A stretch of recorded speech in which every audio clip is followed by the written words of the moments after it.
আমাদের অক্টোবর মাস সহসিদ্ধ মাস্টার সাদিকুল ইসলাম এই স্বাধীনতা দিবসের উপলক্ষে কিছু ভাষণ দেবে।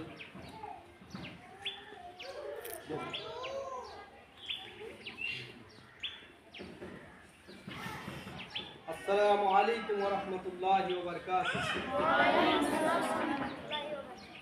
নাহমাদুহু ওয়া নুসাল্লি আলা রাসূলিহিল কারীম, আম্মা বাদ। আউযু বিল্লাহি মিনাশ শাইতানির রাজীম। বিসমিল্লাহির রহমানির রহিম। আজকের আমাদের মাদ্রাসার প্রধান শিক্ষক এবং উক্ত মাদ্রাসার প্রতিষ্ঠাতা মাওলানা মানিরুদ্দিন সাহেব, তিনি আমাদের মাঝে নেই, কেন তিনার প্রোগ্রাম রয়েছে, তাই তিনি আজকে অনুপস্থিত।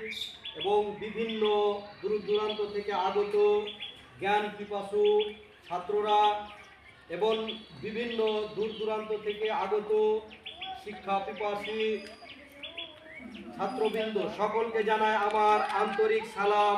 আসসালামু আলাইকুম ওয়া রাহমাতুল্লাহ। প্রতি বছরের ন্যায় এবারও আমরা পালিত করছি, যেটা হচ্ছে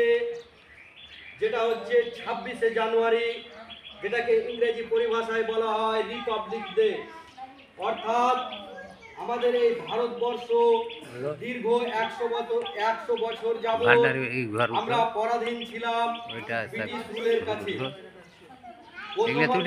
প্রতিবার যে ভাষাটা বলে থাকি, আমাদের যদি আমরা ভারতের ইতিহাসগুলো যদি খুলে দেখি, তাহলে ছোট বাচ্চাদের যে আমাদের মধ্যে একটা কনসেপ্ট আসা চায় যে আমরা প্রতি বছরের নাই 26শে জানুয়ারি এই জাতীয় দিবসটিকে কেন পালন করি। এর পূর্বে অনেক লম্বা ইতিহাস রয়েছে,